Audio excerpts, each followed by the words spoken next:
Have you ever heard the tragedy of Darth Plagueis the Wise? If you have, then you will be familiar with the fact that he was one of the last Sith in Darth Bane's long lineage in the Rule of Two era. Having trained and then killed by Darth Sidious, he was one of the final pieces of the puzzle in the Sith's grand plan. However, as the Rule of Two goes, there is always one master and one apprentice. So let's move up the line to the master who trained Darth Plagueis himself, and how he almost became the ruler of the entire galaxy without anybody's help. Not even Plagueis, and without Plagueis even knowing. Welcome back to the channel, Curious Acolytes of the Galaxy, to today's video, where we will be taking another character dive into Darth Tenebrous, the very master of Darth Plagueis. Darth Tenebrous was a male Bith who went by the name Rugus Gnome before he was found by his Sith master. We don't know too much about who trained Darth Tenebrous other than it was a male Twi'lek. However, we do know a little bit of what they did together. These two had assumed that they would be the ones who would eventually end the Rule of Two. Around this time, the Sith were beginning to sense that the culmination of the grand plan was at hand, and that their eventual rise was on the horizon. Because of this, they began to brainstorm when they could use their newfound resources and connections to game the galaxy for their own. For this generation of Sith, they were scientists, and as such, had thought it would be science that would destroy the Jedi in the end. They were only half right about, however, the ultimate fate of the Rule of Two. Darth Tenebrous and his master had devised a scheme to create a virus and unleash it onto the Jedi Order, believing this to be their version of Order 66. The idea behind the virus was that it would infect the Order and cause a pandemic only among Force sensitives, with the idea and intention being that the pathogen would sever the Jedi from the Force entirely. However, their experiment ultimately failed, and the virus never saw completion. Just following this, Darth Tenebrous no longer saw his master as useful and believed that he had eclipsed his power, which was ultimately correct as he killed him, with Tenebrous taking on the role of the One Dark Lord. For a long time, Tenebrous began manufacturing machines and weapons of terror, as he had come under the belief that one day, technology would simply render the Force obsolete, and all it would take was a Sith superweapon to subdue the Jedi. Again though, he was only half right.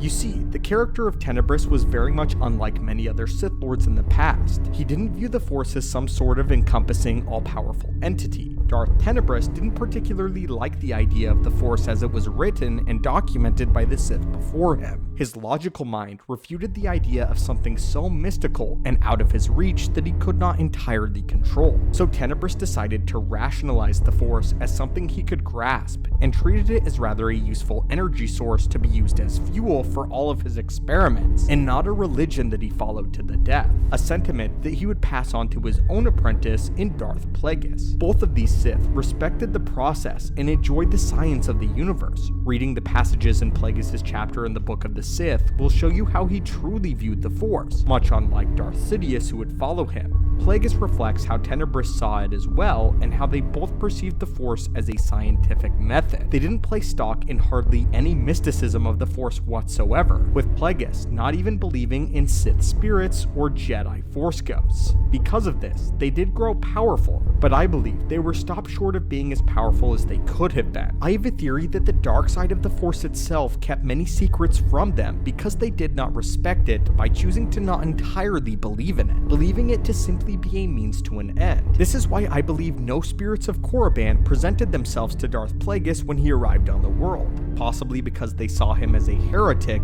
unworthy of their presence or even their disdain. To the public, Darth Tenebrous would continue his persona as Rugus Gnome, and would be a lead engineer designer for some of the best and most luxurious starships ever created in the galaxy, with this being the method of his wealth and his primary disguise. This would put Tenebrous in a great place to become good friends with the head of the intergalactic banking clan, Car Damask. Tenebrous sensed that Car had a good amount of Force potential within him, but not enough for what he was particularly looking for in an apprentice. However, it just so happened that he knew of another moon on Maigito. This moon also sported a strong affinity with the Force. Hoping for the two to create a powerful Force-sensitive child, Tenebrous manipulated the two into an affair, and they ended up spawning Higo Damask, but you will know him as Darth Plagueis. Later, in the Moon Boy's childhood, Tenebrous convinced Carr to let him take the boy and would train him to become ultimately who he was meant to be, the future master of Sidious and the culmination of the rule of two in Plagueis. Tenebrous trained his apprentice on all of the classic Sith teachings, bringing him to a place where he was both powerful in the Force and also quite skilled with the lightsaber. However, Tenebrous and Plagueis both regarded the lightsaber as more of a homage to the bygone era of the Sith, and became skilled with it more so out of tradition than actual combat functionality, something that was again inherited by Sidious. Tenebrous, though, was mostly concerned with bringing Plagueis up on the science of the Force, so that the two would be able to bring their research to new heights together, being a Bith and a Moon, both of which were highly intelligent species. However, soon a problem began to show itself to the Sith. You see, by now, the race to immortality among the Sith had gotten very real. With the grand plan at hand, any one of them could be the final Sith Emperor to rule forever, and both Plagueis and Tenebrous knew this. Tenebrous had a vision one night that the Chosen One prophecy of the Jedi would soon make himself known to the galaxy. Fearful, he had to create a plan that would ensure that he would reign and survive, leading supreme over the entire galaxy, with Darth Tenebrous being the culmination of the rule of two and the final Sith Lord. First things first, Tenebrous wanted an apprentice that would perhaps be of equal mind and more subservient to him. Believing Darth Plagueis to have grown too powerful, he appreciated Plagueis to be sure, but he needed an apprentice that was perhaps less ambitious and more willing to serve as his right-hand man rather than ultimately succeeding him. He secretly trained another apprentice on the side, a young Bith whom he named Darth Venomous, with hopes that Venomous would one day overthrow Plagueis with his help. Tenebrous also began researching his own method of immortality behind Darth Plagueis' back by creating something called maxi-chlorians. Soon, the time came for his plan to be put in action, but at the moment that Tenebrous least expected, on the trip to the planet of Baldemnik, Tenebrous and Plagueis went inside some mines to search for some cortosis ore. Along the way, one of the mining droids that they were sent with suddenly exploded, having been sabotaged by an unknown source. Tenebrous contained the explosion with the Force, but while he was focusing, Plagueis caused the ceiling above them to collapse, crushing Darth Tenebrous under large stones. As Tenebrous lay dying, he began to put the pieces together that Plagueis had successfully betrayed him, and that soon Plagueis would be the one Sith. At first, Tenebrous was proud and impressed with his apprentice, but that pride quickly turned to disappointment and anger as he realized that the rubble had destroyed the ship that the two Sith Lords had come in on, leaving Plagueis on a world that forced him to wear an envirosuit. This obviously risked the future of the Sith Order as a whole, if both master and apprentice were to perish. Tenebrous met his physical end as Plagueis snapped his neck, displeased with his master's sore reception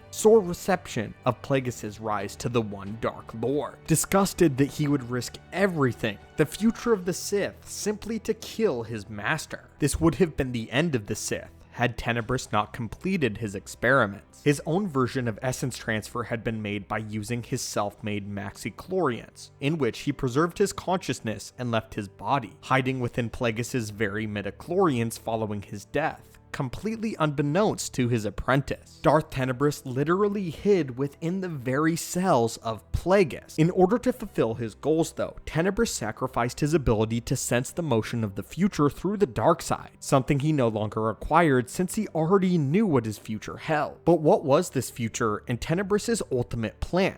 Well, it was to eventually possess the prophesied Chosen One, using the power of essence transfer when they were still young and unable to resist his will, giving Tenebrous access to a body with a historic amount of midichlorians, and thus ultimate power. As his body died, Tenebrous entered his apprentice's body and slipped into his very cells, now infecting them with maxi-chlorians that would cut off the host from its force sensitivity. As the virus spread, the Sith Lord gained access to Plagueis' powers of foresight. At that moment, Tenebrous discovered and felt Plagueis' own death at the hands of his apprentice Sidious, which was only visible as a smear of darkness, This vision horrified Tenebrous, knowing that Plagueis would die too soon, and Tenebrous would not fulfill his ultimate goal of possessing the Chosen One. Tenebrous again desperately looked into the future, but could see nothing. As the virus infected Plagueis' every cell, his apprentice was now robbed of his foresight power. Fully now giving himself to panic, Tenebrous decided to escape Plagueis' body to think of a way out of this death, only to discover his mummified remains. Time had now passed, possibly decades or centuries, but the Sith Lord was unaware of just how long, as time had moved so quickly when within Plagueis' body. He then wondered about his foresight, whether it had not been eliminated, but that he had twisted it upon himself, forcing him to endlessly relive his death,